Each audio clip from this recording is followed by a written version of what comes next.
गीता के घर का नजारा कुछ ऐसा था कि रोहन ऑफिस जाता था और शिवन स्कूल। जिनके घर से जाने के बाद गीता काम खत्म करके बाकी समय आराम करती थी। लेकिन लॉकडाउन के बाद ऑफिस और स्कूल घर में ही खुल गए और इससे गीता का हाल वो तो आपको देखने में ही मजा आएगा। शिवेन, ओ शिवेन, महाराज उठने के लिए क्या 21 तोपों की सलामी लेंगे? अरे बिस्तर से बाहर निकल, ऑनलाइन क्लास स्टार्ट होने वाली है। अरे तुम भी हद करती हो, स्पीकर की तरह चिल्लाने की क्या जरूरत है? दिख नहीं रहा मेरी कॉन्फ्रेंस चल रही है। अब कैमरा और स्पीकर ऑन कर रहा हूँ, मुझे कोई शोर नहीं चाहिए। इस पर जैसे ही रोहन लैपटॉप का कैमरा और स्पीकर ऑन करता है, तभी कुकर की सीटी बजती है। करा लो अब इसे चुप। लॉकडाउन नहीं हुआ, मेरी मौत का फरमान जारी हो गया। दोनों बाप बेटे ने नाक में दम किया हुआ है। ऐसा बोलकर गीता वहां से शिविन के कमरे में पहुंच जाती है, जहां शिविन अभी भी सो रहा होता है। ओ आलसी, अब अगर 5 मिनट में नहीं उठाना तो आज तेरा गेम और यूट्यूब कैंसिल। माँ की बात सुनकर शिविन बिना 1 मिनट गंवाए उठ खड़ा होता है। उठ गया, अभी नहाकर भी आता हूँ। ये नाटक कहीं और, मुंह पर गीला कपड़ा मार और पढ़ने बैठ। शिविन की ऑनलाइन क्लास स्टार्ट हो जाती है, जिस पर गीता उसे वहां बिठाकर रसोई में चली जाती है। थोड़ी देर में उसे कमरे से कुछ आवाज सुनाई देती है, जिसे सुनकर वो कमरे में वापस आती है। हाय राम, तुझे क्लास अटेंड करने के लिए बोला था, कैमरा ऑफ करके बिस्तर पर नाचने के लिए नहीं बोला था। मम्मी मुझे कुछ समझ नहीं आ रहा, आप बाद में पढ़ा देना ना, वैसे भी अटेंडेंस तो लगी गई है। हाँ हाँ बेटा, जरूर बन जा। तो अभी से हम सबका बाप बन जा। अरे नहीं मतलब कहाँ से लाते हो इतना दिमाग, और पढ़ाई करते हुए ये चला कहाँ जाता है? नाइस क्वेश्चन, दिमाग से पूछकर बता दूंगा। शिविन की बातों से परेशान होकर गीता उसे मारने के लिए जैसे ही आगे बढ़ती है, तभी वो कमरे से बाहर भाग जाता है। अब शिविन आगे आगे और गीता हाथ में चप्पल पकड़े उसके पीछे पीछे पूरे घर में दोनों घूम रहे होते हैं। इसी बीच वो रोहन के पास पहुंच जाता है और शिविन को मारने वाली चप्पल रोहन के लैपटॉप पर जाकर गिरती है। ओए माँ! मम्मी, आप पापा को चप्पल मार रही हो? वो आज तक के रिपोर्टर, चुपचाप जाकर क्लास अटेंड कर ले, नहीं तो अगली तेरे पीछे लगेगी। इस पर शिविन वहां से चला जाता है, जिसके बाद रोहन गीता से कहता है, इस सर्कस के लिए कुछ बोलना चाहोगी? अरे क्या करूं, जब से तुम दोनों घर में रहने लगे हो, घर अपने आप ही सर्कस बन गया है और मैं तुम्हारी नौकर। कभी बेटी को संभालो तो कभी बाप के नखरे उठाओ। इन्हीं सब उथल पुथल में दिन बीतते रहते हैं, जिसमें हर रोज घर के अंदर कुछ नया सियप्पा खड़ा मिलता है, जो ज्यादातर शिविन और रोहन के ऑनलाइन स्कूल और ऑफिस से रिलेटेड ही होता है। एक सुबह, शिविन चल उठ, आज की क्लास जल्दी है। कैमरा ऑफ करके आप अटेंड कर लो। अरे ऐसे छितर पड़ेंगे, दादी नानी सब एक साथ याद आ जाएंगी। गीता की लाख मशक्कतों के बाद क्लास तो खत्म हो जाती है, लेकिन उसके बाद शिविन फोन इस्तेमाल करते हुए इंस्टाग्राम रील बनाने लगता है। रसोड़े में कौन था? तुम थी, मैं थी, कौन था? कौन था? हाँ, मैं गरीब हूँ, मैं गरीब हूँ।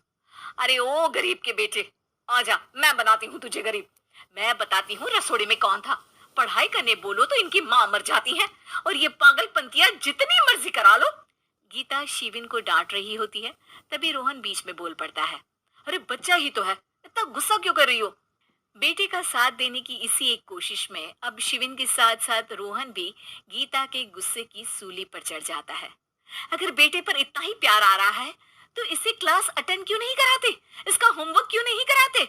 उस समय तो बहुत जल्दी मीटिंग आ जाती है, वो काम मैं करूं और यहाँ इस बेफिजुली की चीज में तरफदारी करके बन जाओ महान।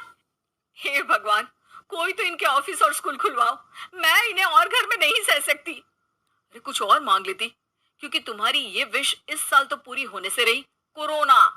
हाय नास बेटे ने जिंदगी ही बर्बाद कर दी। खाए कोई पचाए कोई, कल मुझे चुन चुन कर सबको मेरी बद्दुआ लगेगी। उन्होंने दुनिया का और इन बाप बेटे दोनों ने मेरा जीना मुश्किल कर दिया। गीता वहां से चली जाती है, जिसके बाद रोहन शिविन से कहता है, अरे तुम्हारी मम्मी इतनी भड़की हुई क्यों है?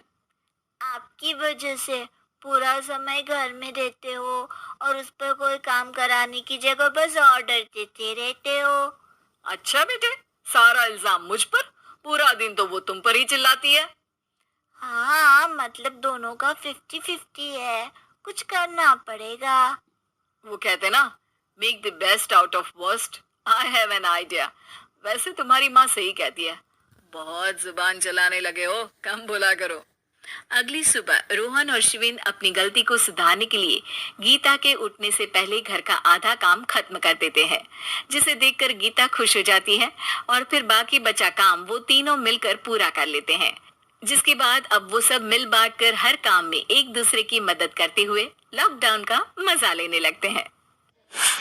एक शाम प्राची टीवी पर सीरियल देख रही होती है, तभी उसकी सास वहां आती है। अरे सीरियल में तो ऐसे मग्न है जैसे आज रात का खाना पड़ोसी आकर बनाएंगे। मुझे पता ही नहीं था आपने अपने बेटे की शादी पड़ोस में भी की हुई है। हैं? मतलब? मतलब इस घर में सारा काम बहू ही करती है, आप तो सिर्फ खर्राटे मारती हैं। अच्छा जी, फिलहाल तो तुम आराम फरमा रही हो, चलो जाओ, ये मेरे टीवी देखने का समय है। आहा, इसीलिए मुझे भगाया जा रहा है। सॉरी, अब तो बिल्कुल नहीं जाऊंगी। प्राची की इस बात पर दोनों सास बहू के बीच टीवी रिमोट के पीछे बच्चों जैसे छीना झपटी शुरू हो जाती है, जिसके बीच श्लोक भी काम से घर वापस आ जाता है। हाँ, आज मेरी चूहे बिल्ली की जोड़ी किस बात पर झगड़ रही है? अरे तेरे बीवी मुझे टीवी ही नहीं देखने दे रही। अरे तुम्हारी मम्मी मुझे खाना बनाने के लिए फोर्स कर रही है। अरे वाह, ऐसे बेतुके रीजन पर तो बच्चे भी झगड़ा नहीं करते। अरे मुझे कुछ मत बोल, सब इसने ही शुरू किया है। हाँ हाँ, जैसे आप तो बहुत दूध की धूली है ना। अरे बस, दोनों चुप। प्राची जाओ, खाने की तैयारी करो। और माँ तो छोड़ो, तुम्हें क्या बोलूं, शांति से अपना सीरियल देखो, मुझे दोबारा लड़ने की आवाज सुनाई नहीं देनी चाहिए। ऐसा बोलकर श्लोक वहां से चला जाता है, जिसके पीछे पीछे प्राची भी कुछ न कुछ बड़बड़ाते हुए रसोई में चली जाती है।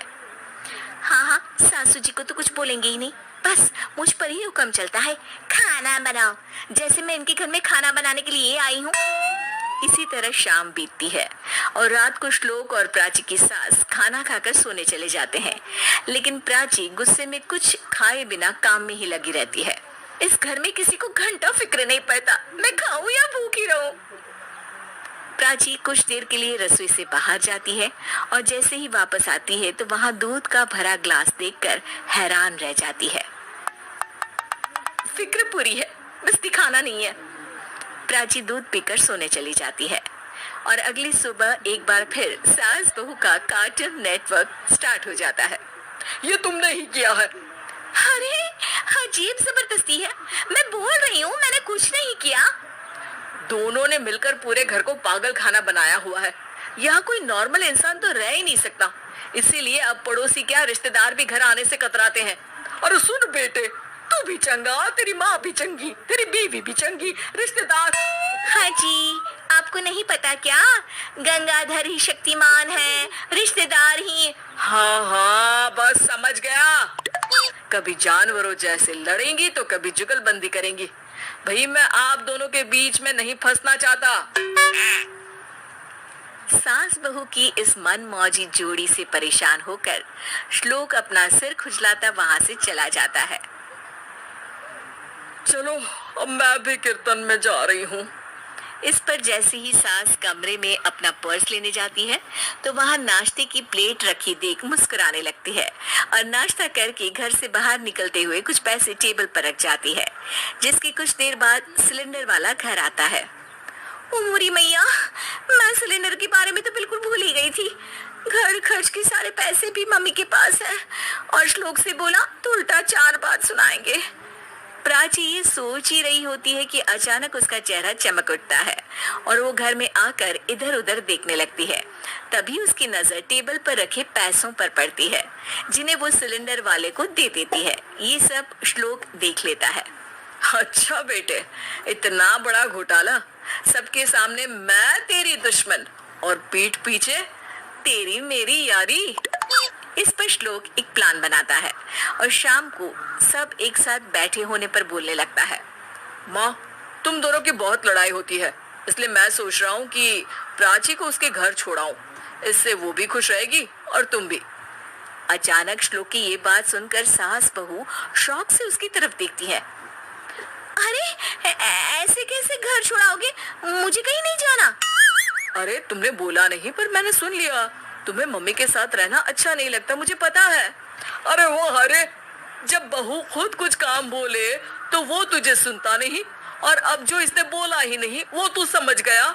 जब उसे नहीं जाना तो फिर जबरदस्ती क्यों कर रहा है? अच्छा, फिर आपको मौसी के घर छोड़ाता हूँ।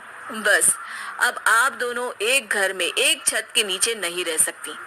मैं इस टॉम एंड जेरी की जोड़ी को और नहीं झेल सकता। है? ऐसे कैसे नहीं रह सकते?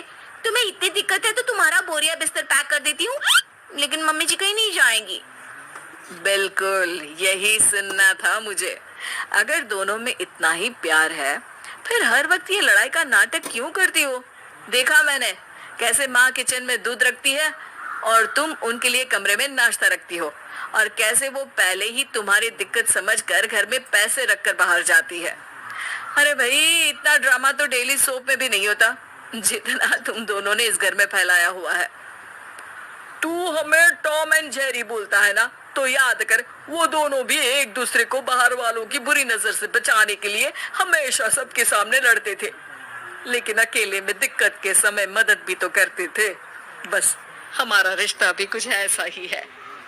और वैसे भी अगर सास बहू में तू मैं नहीं होती तो दुनिया वालों को कहानियां कैसे मिलेंगी?